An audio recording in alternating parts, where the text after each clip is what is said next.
Student, hope so बच्चों आपने जो आपका चैप्टर 11 है इकोनॉमिक्स में price determination and simple application, उसकी आपके पास पार्ट 1 की वीडियो आ गई थी, है ना। तो अब इसमें आगे हमें जो टॉपिक डिस्कस करने हैं वो टॉपिक है हमारा simple applications of tools of demand and supply.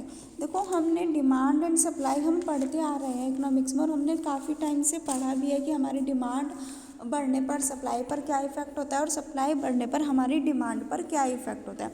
तो इसमें सिर्फ हमें क्या, जिस तरह से हमने इस चैप्टर में पढ़ा है कि हमारा प्राइस सेट किया जाता है और हम यहाँ पर इक्विलिब्रियम पॉइंट को देखते हैं, है ना, कि भाई मार्केट में किस तरह से प्राइस को सेट किया जाता है। वही चीज़ अब हम आगे डिस्कस करेंगे कि यहाँ पर प्राइस सेलिंग क्या होती है, प्राइस फ्लोर क्या होता है।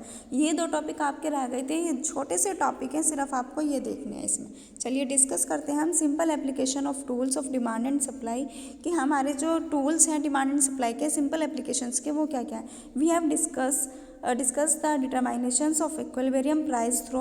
डिटरमाइनेट करते हैं इक्विलिब्रियम प्राइस थ्रो के through free play without government interface of demand and supply, कि भाई गवर्नमेंट का भी कहीं ना कहीं रोल होता है, तो गवर्नमेंट के साथ में डिमांड एंड सप्लाई को क्या इंटरसेक्ट करता है, क्या चीज़ें इसमें बताई गई। तो 2 types of government intervention, 2 types से हमारी गवर्नमेंट हमारे इस साथ में इंक्लूड करती है। फर्स्ट प्राइस सेलिंग और सेकंड आता है प्राइस फ्लोर। प्राइस सेलिंग का मतलब होता है कि हमने मूल्य को किस तरह से निर्धारित करना है, कि हमें हमारा जो प्राइस है उस प्राइस को हमें डिटरमाइन करना है, उसको निर्धारित करना है। क्योंकि किसी भी प्रोडक्ट का प्राइस जब निर्धारित किया जाता है तभी वो मार्केट में आती है, तभी वो सेल की जाती है, क्योंकि उसका एक मैक्सिमम प्राइस रखा जाता है। भाई हमें जो प्राइस रखना है वो बायर और सेलर दोनों को देखते हुए रखना है ना। तो हमें सबसे मोस्ट इम्पोर्टेंट चीज़ होती है कि हम प्राइस सेलिंग ऐसी करें ताकि हमारा प्रोडक्ट ज़्यादा से ज़्यादा सेल हो सके, ज़्यादा से ज़्यादा क्वांटिटी में, कमोडिटी में वो सेल किया जा सके। चलिए देखते हैं। Price ceiling refers to fixing the maximum price of a commodity at a level lower than the equilibrium price, कि भाई जितना भी हमारा प्राइस सेलिंग होता है, जितना भी हम मूल्य निर्धारित करते हैं, वो एक मैक्सिमम प्राइस होता है और वो एक फिक्सिंग कर दिया जाता है कि मैक्सिमम हमारा जो प्राइस है वो फिक्स कर दिया जाएगा एक कमोडिटी का, और वो लोअर देन किसका होना चाहिए, लोअर देन यानी कि इक्विलिब्रियम प्राइस से कम होना चाहिए, लोअर होना चाहिए। ठीक है, तो price ceiling refer to fixing the maximum price of a commodity at a level lower than the equilibrium price, कि प्राइस सेलिंग जो रेफर करता है वो फिक्सिंग यानी कि एक गवर्नमेंट के अंडर में अगर हमने कोई प्राइस रख दिया है तो उसको हम कम या ज़्यादा नहीं रख सकते, लेकिन वो हमारा कैसा होना चाहिए, इक्विलिब्रियम प्राइस से लोअर देन होना चाहिए और एक मैक्सिमम प्राइस होना चाहिए। क्लियर हो गई इतनी बात, क्योंकि हमें अपना जो मूल्य रखना है, अपना जो प्राइस रखना है वो बायर एंड सेलर को ध्यान में रखकर रखना है, क्योंकि हमारी जो कमोडिटी सेल होती है वो इन्हीं के बेसिस पर सेल होती है। अब देखो यहाँ पर हम देख लेते हैं, जैसे हमने ओ एक्सिस वाई पर बनाया है, तो यहाँ पर हमारी ओ एक्सिस वाई हो गई, P1 जो हमारी है, ये P1 हमारा बिल्कुल एक मैक्सिमम प्राइस लेवल जा रहा है। ठीक है, यहाँ पर हमारी क्या आ गई, शॉर्टेज आ गई किसी एक कमोडिटी की, और उसने इंटरसेक्ट कर दिया इक्विलिब्रियम पॉइंट को।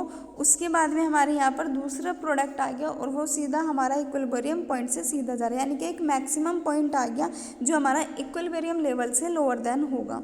क्लियर हो गई बात। आगे चलते हैं, आगे आता है हमारा price floor minimum support price यानी कि MSP। ठीक है, तो price floor refer to the minimum price above equilibrium price. अब हमारा जो ये प्राइस फ्लोर होता है यानी कि कीमत मंजिल, कि भाई हमारा जो प्राइस है उसकी एक फ्लोर होनी चाहिए जो हमारा क्या होता है। ठीक है, फिक्स्ड बाय द गवर्नमेंट यहाँ पर आता है, उसमें मैंने बताया था कि वो गवर्नमेंट के अंडर में नहीं होता, वो सिर्फ इक्विलिब्रियम प्राइस से लोअर देन होना चाहिए। और हमारा जो प्राइस फ्लोर है या ये हमारा गवर्नमेंट के अंडर में होता है, कि अगर गवर्नमेंट ने एक प्राइस सेट कर दिया है तो हम उससे ना तो कम कर सकते हैं और ना ही ज़्यादा कर सकते हैं, क्योंकि हमें उससे कम में तो उससे सस्ता तो हमें सेल करना ही नहीं है, क्योंकि उसका जो प्राइस सेट कर रही है किसी भी प्रोडक्ट का, वो कौन कर रही है? गवर्नमेंट कर रही है। हम सब जैसे वीट, गेहूँ, हम सब ये चीज़ें करते हैं ना, फार्मर के जितने भी हमारे प्रोडक्ट, एक तरह से हम कह लें जितने भी वो खेती करते हैं, उसके प्राइस ज़्यादातर कौन सेट करती है? गवर्नमेंट सेट करती है। तो हम उससे कम या ज़्यादा पर कोई भी उसको सेल नहीं कर सकता है ना। गवर्नमेंट ने जो भी प्रोडक्ट को जो भी प्राइस सेट किया है उससे सस्ता आपको सेल करने की आवश्यकता नहीं है। हाँ, इक्विलिब्रियम से अगर आप थोड़ा सा हाई कर सकते हो रेट कि उससे थोड़ा सा अबव रखना है मैं, तो आप रख सकते हो, लेकिन जो प्राइस गवर्नमेंट ने रख दिया है वो ही रहेगा। सबको पता है कि जैसे गेहूं का प्राइस गवर्नमेंट रख देती है तो वो उसी लेवल पर, उसी प्राइस के अकॉर्डिंग वो सेल किया जाता है। ठीक है, तो price floor refer to the minimum price above the equilibrium price fixed by the government के द्वारा फिक्स्ड किया जाता है, which the produced must be paid for the their produced. ठीक है, अब यहाँ पर भी हमने ओ एक्सिस वाई ले लिया, नीचे Q1 Q2 आ गया, यहाँ पर प्राइस P और P1 आ गया। ठीक है, सप्लाई कर्व जा रहा है हमारा यहाँ पर, कहाँ पर? प्राइस फ्लोर पर जा रहा है। और हमने जब एक गवर्नमेंट को यानी कि गवर्नमेंट ने प्राइस सेट कर दिया तो हमारा यहाँ पर सरप्लस हो जाएगा, यानी कि अबव हो गया है। और ये हमारा जब इंटरसेक्ट करेगा तो ये इंटरसेक्ट किसको करेगा? इक्विलिब्रियम पॉइंट को सेट करेगा। ठीक है, ये था आपका प्राइस फ्लोर जिसको गवर्नमेंट सेट करती है। और हमारा जो हमारा प्राइस सीलिंग होता है उसको हमारा क्या होता है कि हमें इक्विलिब्रियम पॉइंट से थोड़ा मैक्सिमम रखना होता है, कि हमारा जितना भी उससे कम रखना होता है कि भाई हमें ये इतने उस पर ही सेल करना है। क्लियर हो गई। अब बात करते हैं हम इसमें एक छोटा सा टॉपिक और है हमारा, effect of change in demand and supply of market equilibrium, कि भाई जितना भी हमारा मांग और आपूर्ति जो है, यानी कि सप्लाई, चेंज इन डिमांड और चेंज इन सप्लाई जो है उसमें बाजार में किस तरह से इक्विलिब्रियम बनाना है। इक्विलिब्रियम का मतलब सबको पता है संतुलन, यानी कि एक तरह से किस तरह से हम उसको इक्विलिब्रियम सेटिस्फाई कर सकते हैं। Equilibrium price and equilibrium quantity are determined when quantity demand is equal to quantity supply, यानी कि जो हमारा इक्विलिब्रियम प्राइस है और इक्विलिब्रियम क्वांटिटी है वो निर्धारित करते हैं कि जब डिमांड की गई मात्रा की आपूर्ति मांग के बराबर हो, यानी कि जब डिमांड और सप्लाई दोनों इक्वल होती हैं तो हमारा क्या हो जाता है? मार्केट इक्विलिब्रियम हो जाता है। ठीक है, which lead to shift in either demand curve और सप्लाई कर्व और बोथ, यानी कि यहाँ पर क्या होगी, जो या तो मांग वर्ग या तो डिमांड कर्व या हमारा सप्लाई कर्व दोनों में चेंजेस की ओर जाता है, या फिर क्या होता है देन इक्विलिब्रियम प्राइस और equilibrium quantity are bound to change. और यहाँ पर क्या होता है कि हमारा जो इक्विलिब्रियम प्राइस है और जो उसकी क्वांटिटी है या दोनों में क्या होता है चेंजेस किए जाते हैं, वो दोनों बाउंड हो जाते हैं, तो तब हमारा क्या हो जाता है? मार्केट इक्विलिब्रियम हो जाता है, कि अगर डिमांड और सप्लाई दोनों में चेंज किया जा रहा है तो वो मार्केट इक्विलिब्रियम होगा। ये डिपेंड करता है हमारा इक्विलिब्रियम प्राइस और इक्विलिब्रियम क्वांटिटी पर। अब यहाँ पर बताया गया है कि डिमांड सप्लाई में क्या क्या चेंज किए जा सकते हैं और डिमांड सप्लाई कर्व में क्या क्या चेंज होते हैं और डिमांड कर्व में क्या क्या चेंज होते हैं। ठीक है, a demand curve shift due to following reason, एक डिमांड कर्व को चेंज करने के कुछ रीजंस होते हैं। First, change in price of complementary goods, कि भाई जितने भी हमारे कॉम्प्लीमेंट्री गुड्स होते हैं, जितनी भी हमारी पूरक वस्तुएं होती हैं उनके प्राइस में चेंजेस होना।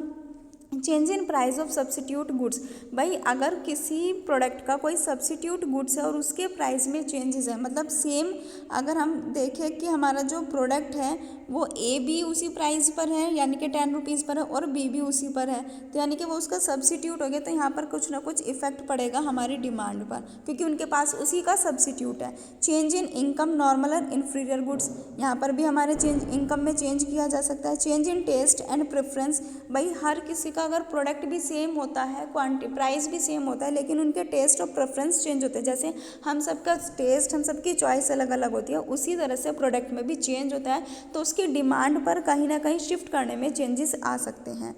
ठीक है, expectations of change in the price in future, यहाँ पर देखो हम किसी प्रोडक्ट का यानी कि किसी प्रोडक्ट के प्राइस का फ्यूचर में चेंज कर सकते हैं, हम एक अनुमान लगा सकते हैं कि हाँ इसका प्राइस हम फ्यूचर में चेंज किया जा सकता है। चेंज इन पॉपुलेशन में चेंजेस होने के साथ में भी हमारी डिमांड एंड सप्लाई पर इफेक्ट पड़ेगा। ठीक है, तो यहाँ पर हमारा मार्केट इक्विलिब्रियम के साथ में हमारी ये सब चीज़ें भी चेंजेस की जा सकती है। नेक्स्ट टॉपिक पर आते हैं। नेक्स्ट है हमारा नेक्स्ट है a supply curve. Supply curve में हमारे क्या क्या चेंजेस हो सकते हैं? Change in price, factor of production. Supply change की जा सकती है जब हमारे फैक्टर ऑफ प्रोडक्शन में चेंज हो सकता है, उसके प्राइसेस में चेंज किया जा सकता है। Change in price of other goods, other goods में चेंज किया जाएगा तो प्राइस में भी चेंज होगा। Change in the state of technology, भाई पहले हम जो काम करते थे वो हमारे हाथ के द्वारा, लेबर के द्वारा किए जाते थे, अब हम कैसे करते हैं? टेक्नोलॉजी के थ्रू करते हैं, क्योंकि हमारी अगर सप्लाई ज़्यादा होनी है तो हम उतनी ही जल्दी टेक्नोलॉजी से अपना प्रोडक्शन तैयार कर सकते हैं। Change in taxation policy, tax के थ्रू भी हमारी पॉलिसीज चेंज की जा सकती है। Expansion of change in price future, यहाँ पर भी हम फ्यूचर में प्राइस को चेंज कर सकते हैं। Change in the goal of firms, यानी कि हमारे फर्म्स का अगर कोई गोल है, हमारे फर्म का गोल है कि भाई मुझे तो मेरा टारगेट पूरा करना है, मेरा ये गोल है, तो उसमें भी कुछ ना कुछ चेंजेस किए जा सकते हैं। वो अपने सप्लाई कर्व में कुछ चेंजेस कर सकते हैं। उसके बाद आता है change in the numbers of firm. उनकी फर्म्स की संख्या ज़्यादा है, फर्म्स के नंबर्स ज़्यादा हैं, तो वो वहाँ पर भी चेंजेस किए जा सकते हैं कि कहीं पर कुछ और प्रोडक्शन किया जा रहा है, कहीं पर कुछ और किया जा रहा है, तो उसके अकॉर्डिंग भी वो अपना सप्लाई कर्व चेंज कर सकते हैं। बच्चों यहाँ पर आपका chapter 11 price determination and simple application chapter में आपके इतने ही टॉपिक थे जो आपको इन 2 वीडियो में कंप्लीट कर दिए गए हैं।